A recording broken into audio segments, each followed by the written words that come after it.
The Open Window. Part 1. A Nervous Man. Frampton Nuttall was very tired and nervous. The doctors told him he needed a rest and said he should go somewhere peaceful. So he decided to spend some time in the country. "I know what you're like, Frampton," his sister said. "When you go to the country, you will stay all alone. That's not good for you. You should not stay all alone. You should meet some nice people. I was in that part of the country 4 years ago. I met some nice people.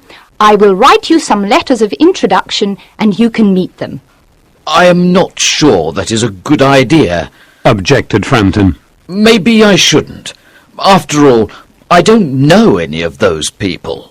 "Take my advice. Replied Frampton's sister. It will be good for you." So Frampton went to the country with his sister's letters of introduction. The first person he visited was Mrs. Sappleton. He knocked at the door of Mrs. Sappleton's house, and a young girl about 15 years old opened the door. It was Mrs. Sappleton's niece. Her name was Vera. "My aunt will be down in a moment, Mr. Nuttall," said the girl, who looked very mature and intelligent. "While you are waiting, I will try to entertain you. I hope you don't mind." "Oh, I will be happy to talk with you," replied Frampton.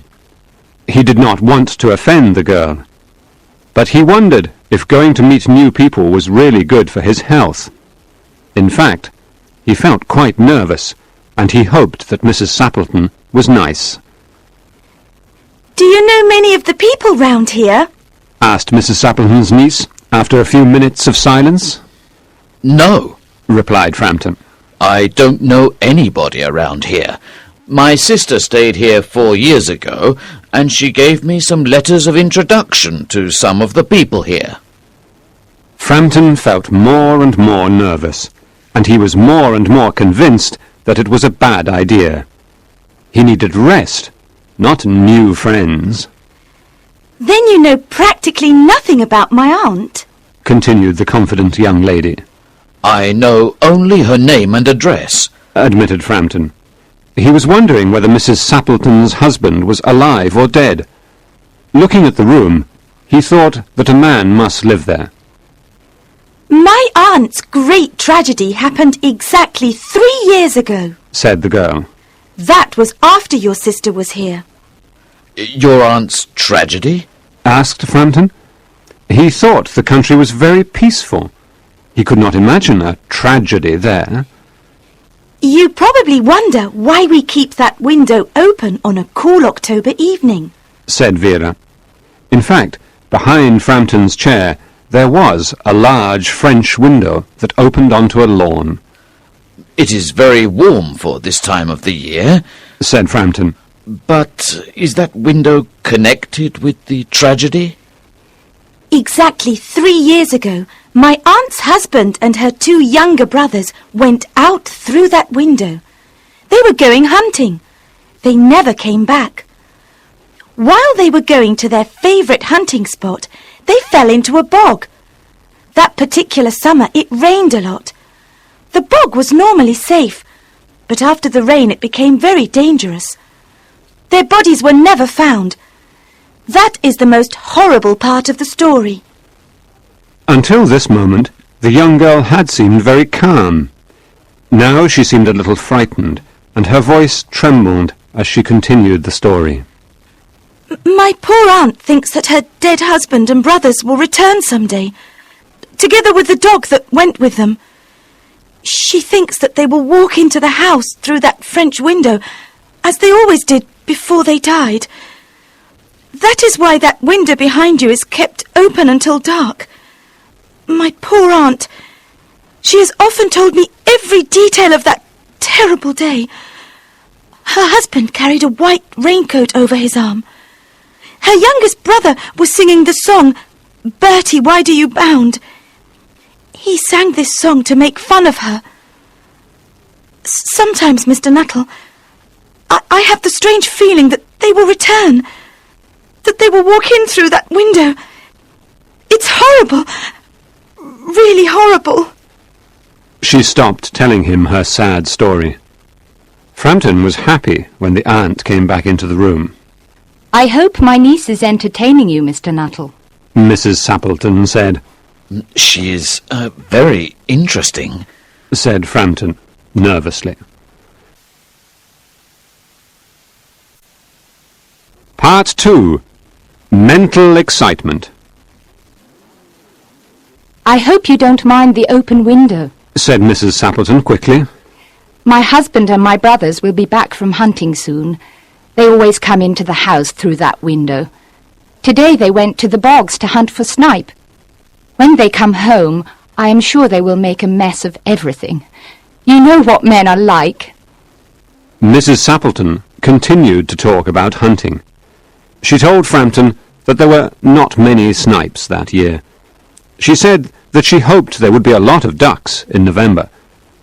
To Frampton it was all completely horrible. While he tried desperately to change the topic of conversation, he was conscious that Mrs. Sappleton only gave him part of her attention. She continued to look past him, out the window. Obviously, she's looking for her dead husband and brothers. Frampton thought. What a terrible time to visit her. Today, the anniversary of their death. To change the topic of conversation, he started talking about his bad health. The doctors, He said, told me to rest. I should avoid mental excitement, and I should avoid all physical activity. They did not, however, tell me what I should eat. Oh, that is very interesting. said Mrs. Sappleton, who was obviously not really interested at all. In fact, she almost yawned. Then she became very interested, but not in what Frampton was saying. Here they are. She cried. They're just in time for tea. Look, they're covered with mud up to their eyes. Frampton shivered and looked at Vera. His look seemed to say, "Oh, I'm really sorry for your poor aunt." But the girl was looking out the window, and she looked horrified. Frampton became terrified. He turned around and looked out the window too. It was almost dark, but Frampton could see 3 men walking across the lawn towards the window. They all carried guns. One of the 3 men had a white raincoat over his arm. There was also a small dog. They did not say a word. When they were near the window, one of them began to sing, "Bertie, why do you bound?" Frampton jumped up from his chair.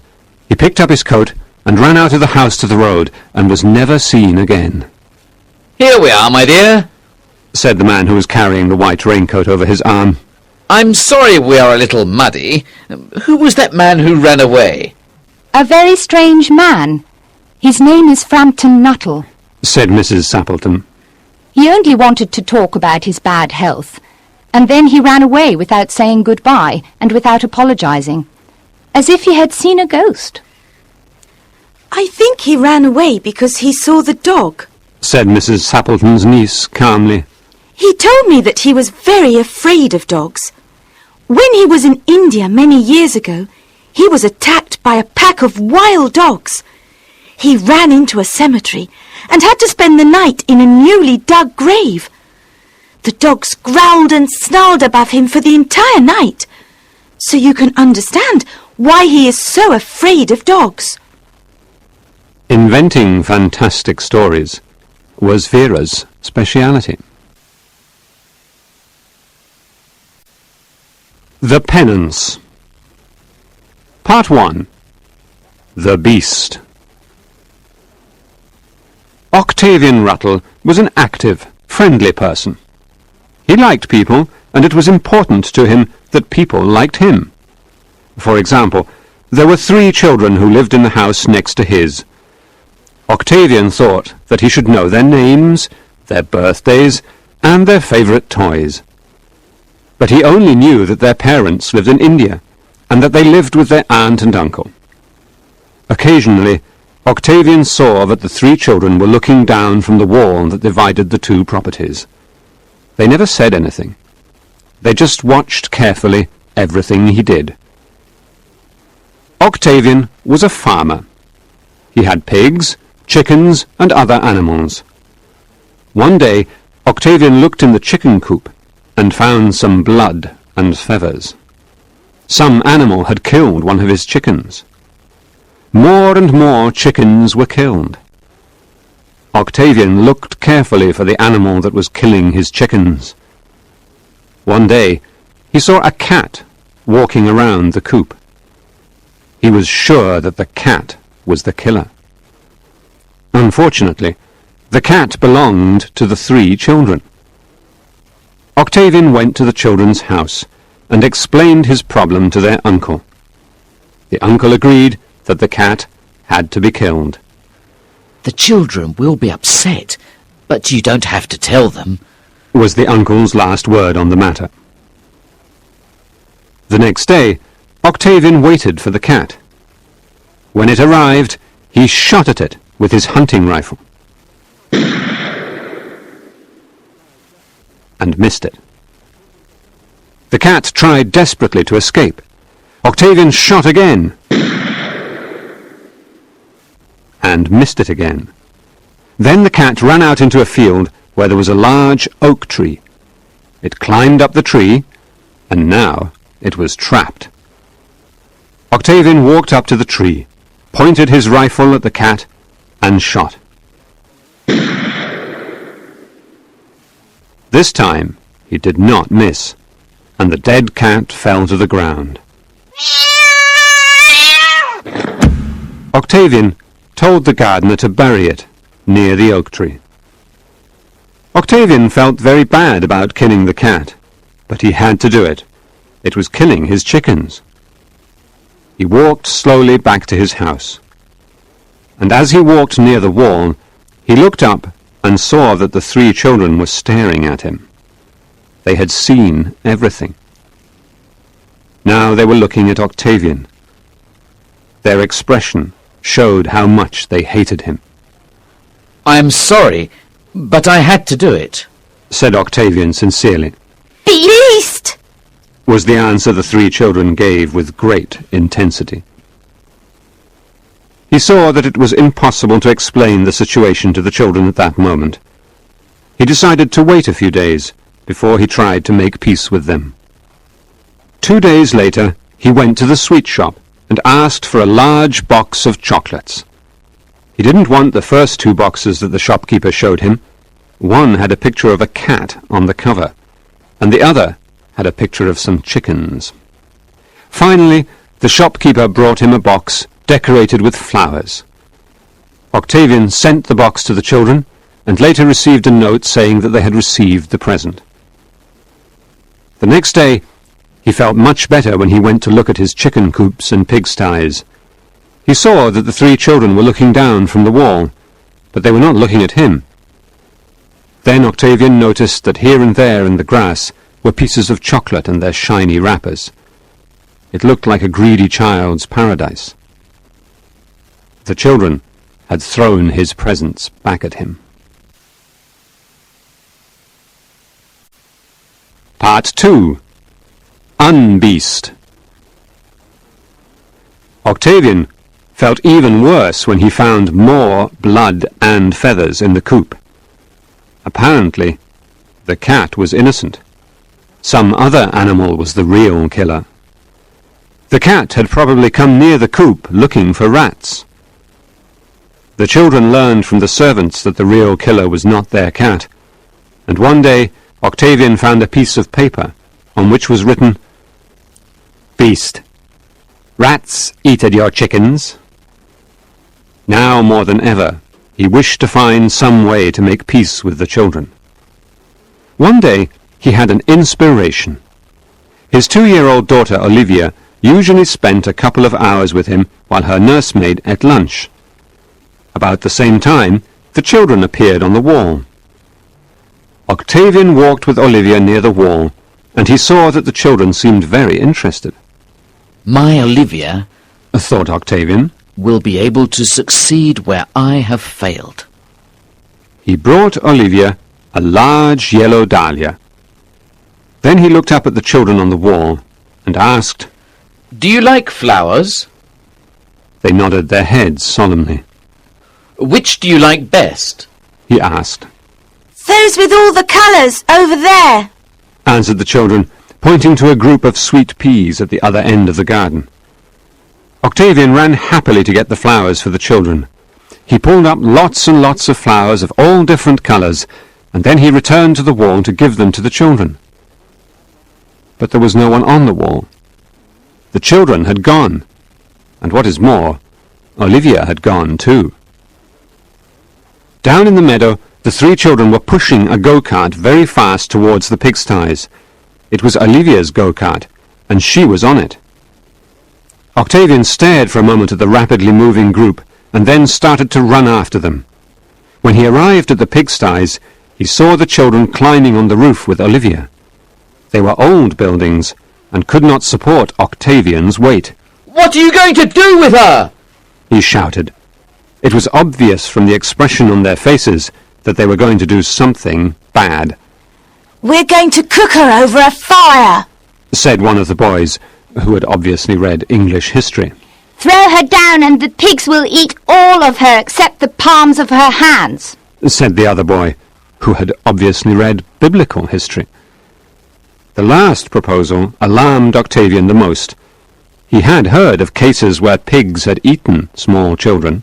You wouldn't do such a horrible thing to my little Olivia! He shouted, You killed our little cat. replied the children. I'm very sorry that I did!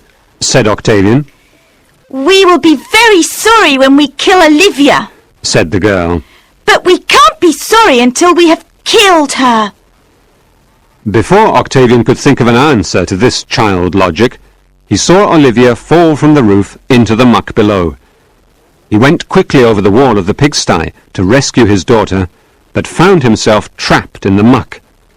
He could hardly move. At first, Olivia was almost happy to be in the slippery muck. But when she began to sink, she realized that she was not at all happy, and she began to cry. Octavian battled with the muck, but he could not move. I can't reach her in time! He shouted, She'll die in the muck! Won't you help her? No one helped our cat. the children reminded him. I'll do anything to show you that I am really and truly sorry. Cried Octavian. Will you stand wearing only your white shirt by the cat's grave? Yes! Screamed Octavian. Holding a candle? Asked one of the boys. And saying, I'm a miserable beast. Asked the girl. Yes! Yes! Answered Octavian. For a long, long time. Asked the girl. For half an hour? Said Octavian anxiously. He had read that a German king had done penance by standing outside in only his shirt for 5 days and 5 nights at Christmas time. Fortunately, the children had not read any German history, and half an hour seemed like enough time to them. They threw down a ladder, and Octavian was able to save Olivia. That evening, he went to the oak tree where the cat was buried. He was wearing only a shirt. In one hand he had a candle, and in the other hand he had a watch. He stood there for half an hour, saying, I'm a miserable beast. I'm a miserable beast. I'm a miserable beast. He was sure that the 3 children were watching him. The next morning, Octavian was very happy when he found a piece of paper next to the wall on which was written the message, Unbeast. Moral Vera. Part 1. The Adventuress. The Olympic Toy Emporium had a large shop window in an important West End street. No one called it the more familiar and exciting name of toy shop. Its toys were incredible, but not toys that children really liked. For example, the animal toys looked like scientific models and not friendly companions to take to bed. One of the dolls in the window looked like a model in a fashion magazine. She wore a skirt and leopard skin accessories. Unlike a model in a fashion magazine, this doll had a terrible expression on her face. She seemed to have a really horrible character, and you could imagine hundreds of stories about her in which she had unworthy ambitions and a great desire for money. As a matter of fact, two poor children, Emmeline, aged 10, and Bert, aged 7, had stopped on their way to St. James's Park. They did not like her much because she was rich and they were poor, and because she had such a terrible expression on her face. Emmeline gave the doll a terrible reputation. She got her ideas from the conversations of her mother's friends about romantic novels. She is a bad one, Declared Emmeline. and her husband hates her. He hits her a lot. Said Bert with enthusiasm. No, he doesn't, because he's dead. She poisoned him slowly so that no one would know. Now she wants to marry a lord with lots and lots of money. He's already got a wife, but she's going to poison her too. She's a bad one. Said Bert with growing hostility. Her mother hates her Continued Emmeline. because she's so sarcastic.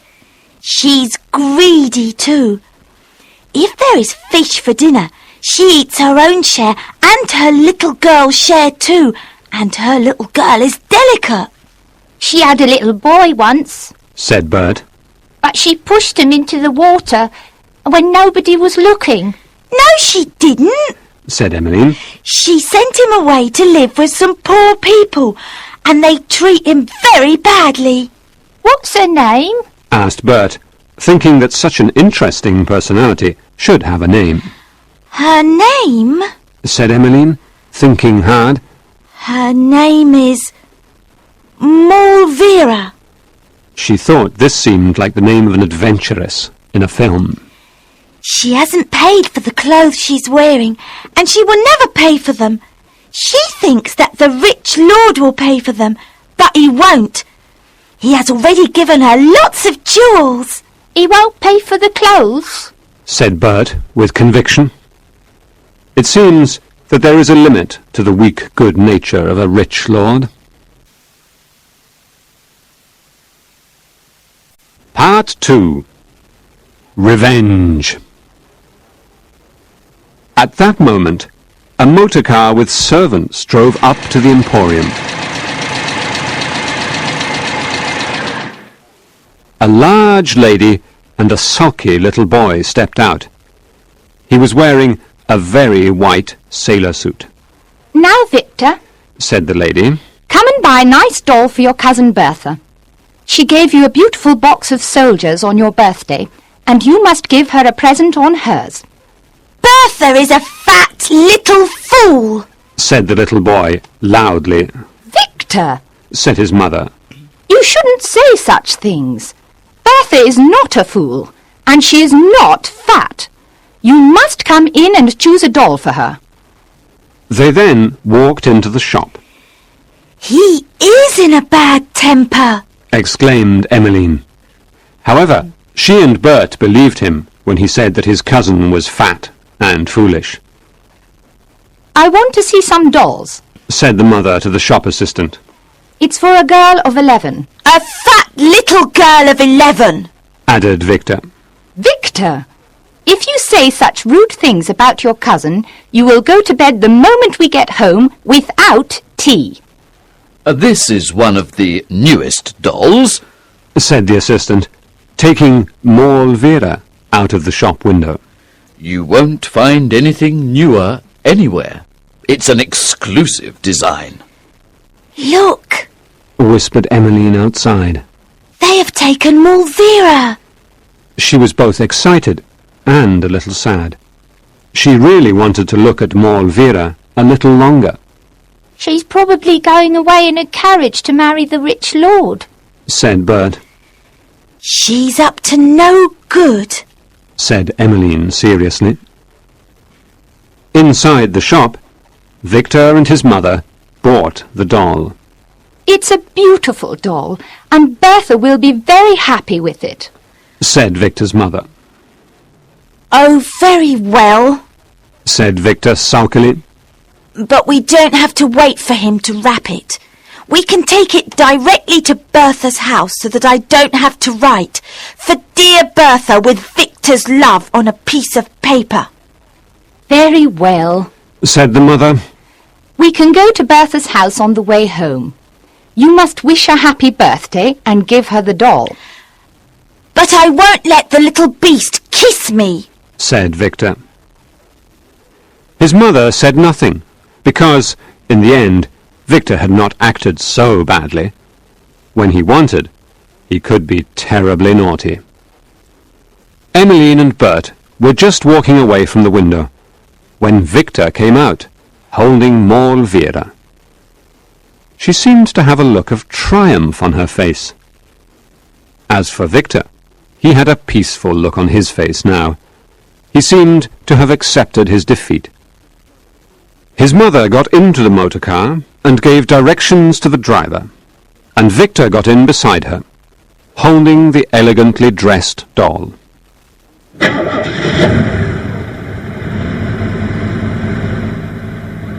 The driver started moving the car back a little bit in order to turn around. Very secretly, very gently, very mercilessly, Victor threw the doll over his shoulder, and it fell just behind one of the wheels. The car went over the doll and made a crunching sound as it broke. Then the car moved forward, making another crunching sound. The motor car drove away, and Bert and Emmeline looked with scared delight at the mess of dirty clothes, sawdust, and leopard skin, which was all that remained of the hateful Moll Vera. They cheered happily Hooray! Hooray! and ran away from the scene of the tragedy. Later that afternoon, in St. James's Park, Emmeline said seriously to Bert, I've been thinking. Do you know who he was? He was the little boy that she had sent away to live with poor people. He came back and did that to her. Sredni Vashta. Part 1. For his good. Conradin was 10 years old. He lived with Mrs. de Ropp, who was his cousin and guardian. One day, Mrs. de Ropp called a doctor, because Conradin was always sick. The doctor came and examined him. This boy will only live another 5 years. Said the doctor. I agree. Said Mrs. de Ropp. He is such an ill little boy. The doctor's opinion wasn't important to Conradin, but Mrs. de Ropp's was very important. She represented that large part of Conradin's world that was unpleasant, necessary, and real. The other, smaller part of his world was represented by his imagination, his only defence against Mrs. de Ropp. One day, Thought Conradin, I'm certain that I'll lose this war against her. Tomorrow will be like today. I'll take my medicine at 9 o'clock. I won't play in the garden. I'll go to bed at 7 o'clock.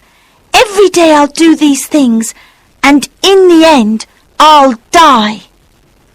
For the moment, however, Conradin continued to fight his battle, with imagination as his only weapon. Mrs. de Ropp did not admit to herself that she disliked Conradin, but she was probably aware that she took pleasure in stopping him from playing, for his good.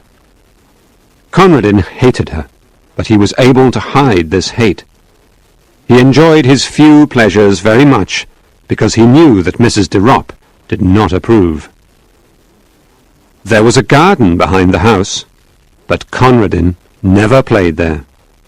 He knew that one of the windows of the house would open, and he would hear Mrs. de Ropp shout, Conradin! Come and take your medicine! or, Conradin! Come inside now! It's too cold! Do you want to get ill? So Conradin went to a shed in a far corner of the garden. This shed was his place of refuge. It was in part a cathedral, and in part a playroom. Conradin's imagination had filled the shed with hundreds of interesting phantoms, but there were also 2 real living creatures. One of these was a hen, to which Conradin gave all of his affection. He had no one else. And in the back of the shed there was a large hutch. This was the home of a large polecat ferret. Conradin was terribly afraid of this beast with sharp teeth, but it was his most treasured possession. It was also his secret from the woman, which was his own private name for Mrs. de Ropp. And one day he invented a fantastic name for the beast, Sredni Vashtar, and it became his god and religion. The woman also had her religion, and she took Conradin to her church once a week. But the woman's religion was not his. Every Thursday, Conradin worshipped his god. He brought it red flowers and red fruit, because Sredni Vashtar was an impatient god that would not like the slow, boring rituals of the woman's religion. And on special festivals he brought nutmeg to his god, and it was essential that the nutmeg was stolen from the kitchen of the woman. These festivals were not regular. They were held to celebrate something special that happened. For example, once Mrs. de Ropp had a horrible toothache for 3 days, and Conradin celebrated for 3 days. He almost believed that Sredni Vashtar had caused the woman's terrible pain. Unfortunately, the woman noticed that he spent a lot of time in the shed. It is not good for him to be there all the time. I am going to tell the gardener to take away his hen. Then there will be no reason for him to go to the shed, She thought. Part 2. Toast. The next day at breakfast, Mrs. de Ropp turned to Conradin and said, Yesterday the gardener took your hen away and sold it. She waited for him to say something, to become angry. Then she could explain why the chicken was taken away, for his good. But Conradin said nothing. Perhaps Mrs. de Ropp felt a little guilty, because at tea that afternoon there was toast on the table. Normally, Conradin was not permitted to eat toast, even though it was his favourite food. This time, however, he did not eat the toast. I thought you liked toast. She said, Sometimes. said Conradin. In the shed that evening, he changed his manner of worshipping the ferret. Before this, he had only praised his god. Now he asked it for a favour. Do one thing for me, Sredni Vashtar. The thing was not specified. But Sredni Vashtar was a god, and so he knew. Conradin looked at the place where the chicken had lived and almost cried. Then he went back to the world he hated. And every night in the darkness of his bedroom, and every evening in the shed, Conradin said the same thing. Do one thing for me, Sredni Vashtar. Mrs. de Ropp saw that Conradin continued to go to the shed. One day she decided to see why. What do you keep in that hutch? She asked. I think you have some guinea pigs. I will tell the gardener to take them away.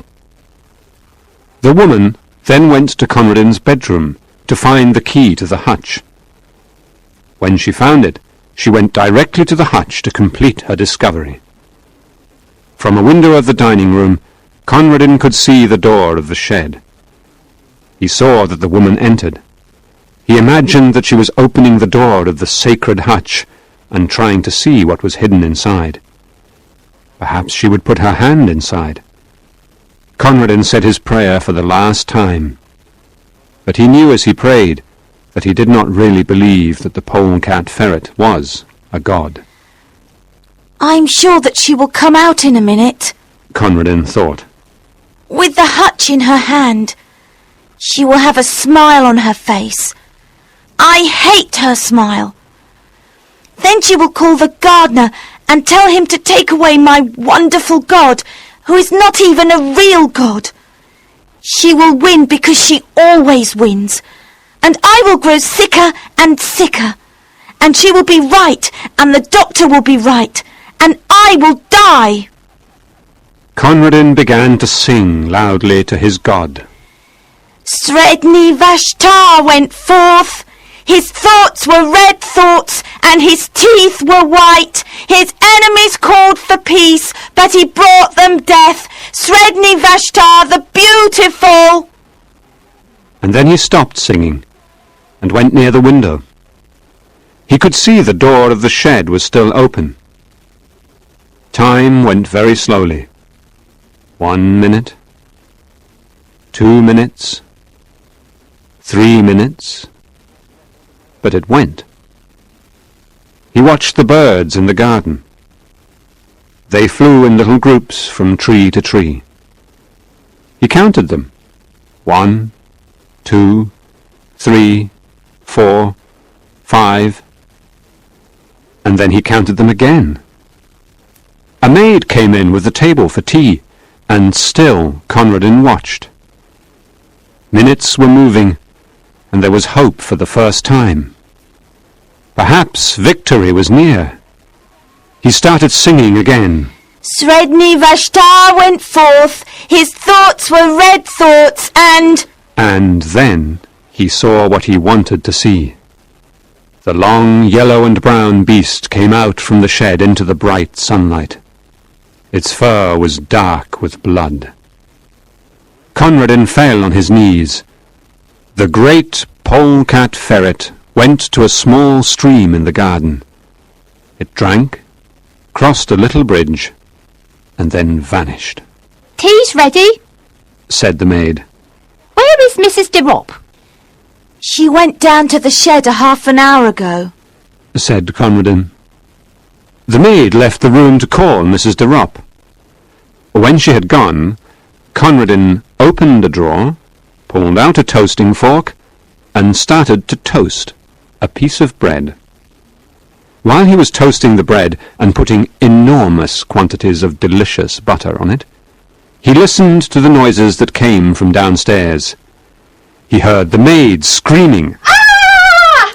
people running in and out, and finally he heard men carrying some heavy object into the house. Then he heard the maid say, Who will tell the boy the terrible news? I can't. Oh, it's just too horrible. and while the servants debated the matter, Conradin made himself another piece of toast. Tobermory. Part 1. A Great Discovery.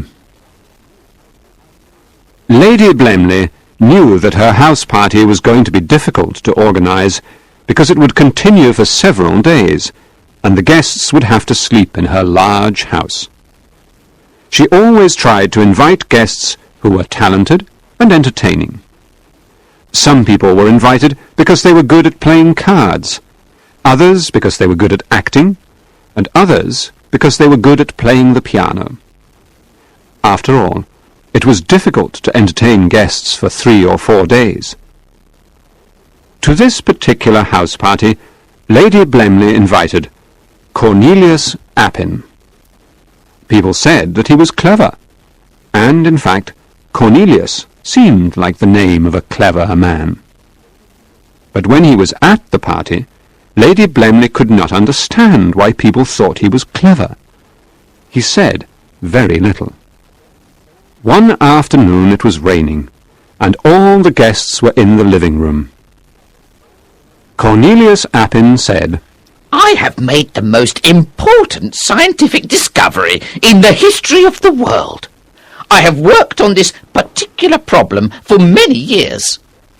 What is this fantastic discovery? asked Sir Wilfrid, another one of Lady Blemley's guests. I have taught animals how to speak our language, explained Cornelius. Do you have an example of your work here? Asked Sir Wilfrid, who obviously did not believe Cornelius. Yes, I do. Lady Blemley's cat, Tobermory.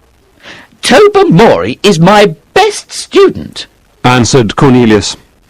How can we possibly believe, continued Sir Wilfrid, that you have discovered how to teach animals to talk? Well, explained Cornelius, I have worked on this problem for many years. I have experimented with thousands and thousands of animals. 7 months ago, I began to work with cats. Cats are the perfect animals for my work. They live with us, but they are still like wild animals. And there are cats who are more intelligent than other cats. Tobermory is one of these intelligent cats. In fact, he is a super cat. He is the first animal that I have taught to speak perfectly. All the guests looked at Cornelius. Nobody said a word. They thought he was crazy, or a liar. Finally, after a minute or two, Miss Resker said, I understand you have taught Tobermory to say and understand very simple sentences, like go or come. That's very interesting. No, no, said Cornelius patiently. Little children learn short sentences first. But Tobermory is a very intelligent animal. I taught him to speak English perfectly and completely. His English is as good as your English. Now everybody was sure that Cornelius was a liar. I think we should see the cat, and then we can judge for ourselves, suggested Lady Blemley. Sir Wilfrid left the room and went to look for the cat. Everyone began to think that Cornelius was a good ventriloquist. They waited for this interesting show of ventriloquism to begin. A minute later, Sir Wilfrid came back in the room. His face was white. He was obviously very excited. It's true! It's true! He shouted. The other guests could see that Sir Wilfrid was telling the truth, and they asked him what had happened. Well, I found Tobermory sleeping on a chair in the smoking room. I told him to come to the living room immediately. He opened his eyes slowly and looked at me. Then he said, I'll come when I want to. Now go away. I almost fainted. Part 2. Some terrible discoveries. Now everybody believed Cornelius. They began to ask him lots of questions. Cornelius smiled. He was very happy with his first success. At that moment, when everybody was asking Cornelius questions, Tobermory walked into the room. None of the guests said a word. They felt embarrassed in front of a talking cat. Finally, the hostess, Lady Blemley, said nervously, Would you like some milk, Tobermory? Yes, I'm a little thirsty, said the cat indifferently. Everyone in the room was shocked, and Lady Blemley's hand shook as she poured Tobermory some milk. I'm sorry, but I've spilt most of the milk on the carpet, apologized Lady Blemley. I don't care. responded Tobermory. It's not my carpet. The room was silent for another minute. Then Miss Resker asked Tobermory if it was difficult to learn to speak. The cat looked at Miss Resker for a minute. Then he looked out the window. It was obvious that he considered Miss Resker's question ridiculous. What do you think of human intelligence? Asked Mavis Pennington stupidly. Human intelligence in general? Or do you want to know about some particular person? Asked Tobermory. Well, my intelligence. What do you think of my intelligence? Asked Mavis with a nervous laugh. Well, you put me in an embarrassing position. Said Tobermory. But he did not look embarrassed. Anyway, I'll answer you. When Lady Blemley told Sir Wilfrid that she wanted to invite you to this party, he said, Mavis Pellington is the stupidest woman in the world. Why are you inviting her? Lady Blemley replied, Sir Wilfrid, I am inviting her because she is stupid. I have this old car that I want to sell, and Mavis Pellington is the only person stupid enough to buy it. Lady Blemley, of course, said that Tobermory was a liar, but Mavis Pennington did not believe her. That morning she had bought Lady Blemley's old car. Major Barfield tried to change the subject. He said, Tobermory, do you want to tell us about your girlfriend, the striped cat that lives near the stable? Everyone immediately understood that he had made a terrible mistake. It's not polite to ask people about their love affairs, replied Tobermory coldly. Do you want me to talk about what I have seen during this party? I'm sure that you wouldn't like that, would you? There was a moment of general panic. Almost all the guests had some private love affair. They all thought, if Tobermory says what he has seen, I'll be in trouble. Tobermory's dinner was in 2 hours, but Lady Blemley said, Tobermory, why don't you ask the cook if your dinner is ready? Thanks, responded Tobermory. but I have just had tea. I don't want to die of indigestion. Cats have 9 lives, Tobermory, said Sir Wilfrid, trying to be funny. Possibly, Was the answer. but only 1 liver. Lady Blemley, are you going to permit this cat to talk about us with the servants? Said Mrs. Cornett, another guest. The panic was general. Everyone remembered that Tobermory often walked outside their windows. It was obvious that he had seen and heard everything that happened in their bedrooms. Some guests became white with fear. Others, like Odo Finsbury, who was studying to be a minister of the church, ran out of the room. All the guests thought, if Tobermory tells everything he knows, there will be terrible scandals. Finally, Agnes Resker said dramatically, Why did I come to this house party? Tobermory had the answer. I know why you came. Yesterday you said to Mrs. Cornett that Lady Blemley's parties were very boring, but the food was delicious. You told her that you came for the good food. In fact, you said that everyone came for the food. That is not true. You are a liar. Mrs. Cornett, tell the truth. Did I say that?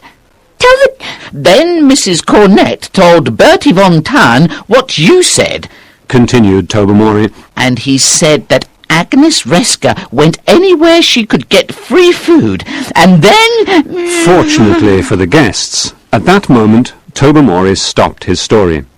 He had seen his enemy a big yellow tomcat. He jumped out the window and ran after it. All the guests looked at Cornelius angrily. He had caused all this trouble. "Do you think Tobermory will teach other cats to talk?" they asked Cornelius. Yes, do you think so? I don't know. It's possible, replied Cornelius. Maybe he has taught his girlfriend, the cat that lives in the stables. But I don't think he has taught any other cats. At least, not yet. Lady Blemley, Said Mrs. Cornett. I know that you and your husband like Tobermory very much, but he and his friend, the stable cat, must be killed. I have not enjoyed this last half hour either. Said Lady Blemley. Yes, it is true that my husband and I like Tobermory very much. Well, we liked him before he learnt to talk and tell our secrets. Anyway, I agree that he must be killed as soon as possible. We can put poison in his food, Said Sir Wilfrid. and I will go and drown the stable cat. What about my great discovery? Cornelius said with great emotion. I have worked for many years. Why don't you go to the zoo Said Mrs. Cornett. and teach the elephants to talk? Elephants are very intelligent animals, but they do not hide under your chair, and they do not sit outside your bedroom window. Cornelius tried to persuade them not to kill Tobermory and destroy all his scientific work. No one listened to him. In fact, many of the guests thought that poison should be put in Cornelius's food. That night, at dinner, all the guests were quiet. Lady Blemley tried to create conversation, but no one talked. They were all watching Tobermory's bowl. Inside the bowl was some delicious meat and poison. But Tobermory still did not come back. After dinner, still no Tobermory. The servants came and announced that the window of the kitchen was open as usual for Tobermory. 9 o'clock? No Tobermory. 10 o'clock? No Tobermory. At 11 o'clock, one of the guests got up to go to bed. Before leaving the room, he said, Tobermory probably went to the local newspaper to tell everything he has seen and heard during this house party. Good night. It was not a good night. The next morning, all the guests asked the servants the same question, and the servants gave the guests the same answer. No, Tobermory has not returned. Breakfast was even more depressing than dinner the night before. But, before it was over, the gardener walked into the room with Tobermory's dead body. "His enemy, the big tomcat, killed him," explained the gardener. Tobermory was Cornelius Appin's first and only successful student. A few weeks later, Lady Blemley read in the newspaper that an elephant in the Dresden Zoological Garden had killed an Englishman. The newspaper said that the elephant was usually gentle and calm, but that the Englishman had apparently provoked it. The name of the Englishman was C. Appin. As one of Lady Blemley's guests said, If he was trying to teach that elephant German irregular verbs, he deserved to die. The Interlopers. Part 1. Enemies. One winter night, a man stood in a forest in the Carpathian Mountains. He was carrying a rifle, and it seemed that he was waiting and listening for some wild animal. But Ulrich von Gradwitz was looking for a human enemy. Ulrich had a lot of land. This land was full of all different kinds of wild animals, but he always guarded carefully one particular area of this land. It was mountainous, and not many animals lived there. So why did Ulrich guard this land so carefully? Many years ago, Ulrich's grandfather and a neighbour, Heinrich Znaim, had both wanted the same portion of land. They went to court, and Ulrich's grandfather won the case. Heinrich Znaim, however, did not accept the court's decision. He continued to hunt on the land. The two families began fighting. Ulrich and Heinrich Znaim's grandson, Georg, hated each other passionately. When they were boys, they wanted to kill each other.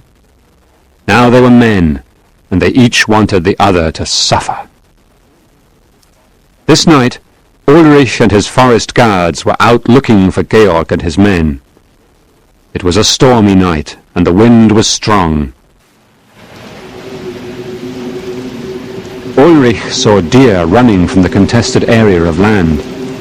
Normally, during a storm, deer stay in one place, so he knew that his enemy was near. He told his guards to wait at the top of the hill, and walked off into the woods and down the hill by himself.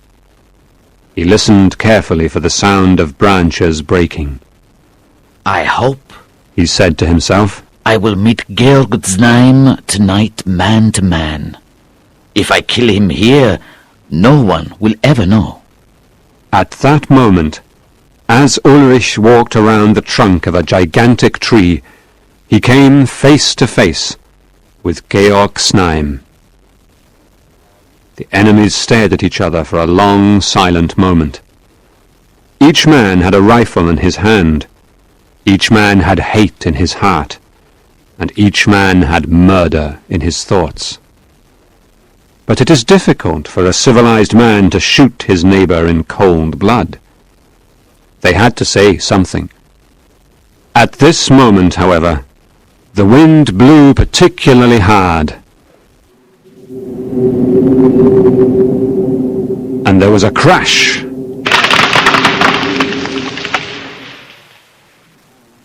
A gigantic tree fell on top of the two men. Ulrich von Gradwitz could not move. One arm was probably broken, and the other arm was partly under the trunk. His legs were under a large branch.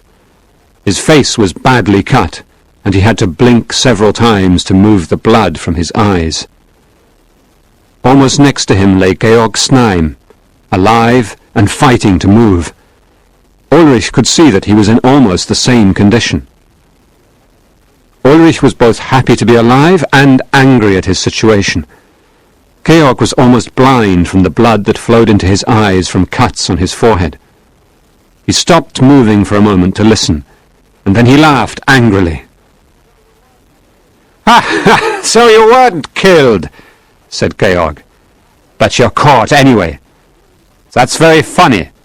Ulrich von Gradwitz caught in his stolen forest. Now that is real justice." And he laughed again, angrily and ironically. I'm caught in my own forest, replied Ulrich. When my men come to release me, you'll be sorry that you were caught poaching here in my forest. Georg was silent for a moment. Then he answered quietly. "Are you sure that your men will find you first? I have men too in the forest tonight. They are near, and they'll find me first. When they pull me out, perhaps by accident, of course, they'll push the trunk on top of you. Your men will find you dead under this tree. Then, because I am a gentleman, I shall send my condolences to your family." That's a good idea, said Ulrich angrily and ironically. I told my men to follow me after 10 minutes. 7 of those 10 minutes have gone by already, and when they come, I'll remember your idea. Only I can't decently send condolences to your family. After all, you were poaching on my land. "Good," growled Georg. "Good. We shall fight to the death. Just you and I and our guards, with no interlopers. Death and damnation to you, Ulrich von Gradwitz." The same to you, Georg Znaim. forest thief, poacher! But both men knew that it was a question of chance which man's guards would come first. Part 2. Friends. Now the two men had stopped trying to get free. Ulrich tried with his partially free arm to pull out his wine flask. After a few minutes, he finally succeeded. Then, after another few minutes, he succeeded in pulling off the stopper. He drank a little. It was truly wonderful. In this cold weather, the wine warmed his body. Then he looked with pity at Georg, who was fighting not to scream in pain. Can you reach the flask if I throw it to you? Ulrich asked suddenly. There's good wine in it. There's no reason why we should suffer. Let us drink, even if tonight one of us dies. No, I can't see anything because I have dried blood on my eyes, said Georg. And in any case, I don't drink wine with an enemy. Ulrich was silent for a few minutes, listening to the sound of the wind. An idea was gradually formulating in his brain. This idea grew clearer every time he looked at Georg fighting against his pain. In the pain that Ulrich was feeling, the old hate was beginning to die. Neighbor, Ulrich said, you can do what you want if your men come first. It was a fair agreement. But I've changed my mind. If my men come first, they will help you first, as though you were my guest. We have fought all our lives over this stupid portion of forest. Tonight, lying here thinking, I have come to the conclusion that we have been fools. What is so important about this portion of forest? Neighbor, if you help me end this fight, I'll ask you to be my friend. Georg Znaim was silent for a long time. Ulrich began to think that he had fainted because of the pain. Then Georg spoke slowly. Everyone would be shocked if we rode into town together. Nobody can remember a Znaim and a von Gradwitz talking to each other as friends. And there will be peace among the forest guards and their families if we end the fight tonight. And if we choose to make peace among our families, there is no one who will interfere, no interlopers from outside. You could come to my house at Christmas, and I could come to your castle on other holidays. I would never hunt on your land if you didn't invite me, and you could come and hunt ducks in my marshes. There is nobody around here who can stop us if we want to make peace. I have always thought that I wanted to hate you, but I changed my mind when you offered me your wine flask. Ulrich von Gradwitz, I will be your friend. Then they were both silent. They were thinking about the wonderful changes this new peace would bring. In the cold, dark forest, with the wind blowing, they waited for the help that would free both of them. And each man wanted his men to come first, so that he could be the first to help his new friend. Then the wind stopped for a moment, and Ulrich spoke. Let's shout for help, he said. Now that the wind has stopped, they might hear us. It will be difficult in this forest, replied Georg. But let's try. Together then. Help! Help! The two men shouted together for help. Together again, said Ulrich a few minutes later. Help! Help! I heard something that time, I think, said Ulrich. I only heard the wind, said Georg. There was silence again for a few minutes, and then Ulrich shouted joyfully. I can see people coming through the forest! Both men shouted again. Help! Over here! Help! Help! They can hear us! They've stopped. Now they've seen us. They're running down the hill toward us! Cried Ulrich. How many are there? Asked Georg, who could not see because of the dried blood on his eyes. I can't see distinctly. Said Ulrich. 9 or 10. They're your men, said Georg. I only had 7 men with me tonight. They are running quickly. What brave men! Said Ulrich gladly. Are they your men? Asked Georg. Are they your men? He repeated impatiently as Ulrich did not answer. No! Said Ulrich with a laugh. But it was the idiotic laugh of a man who is very afraid. Who are they? Asked George quickly, trying to see what the other man would have preferred not to see. Wolves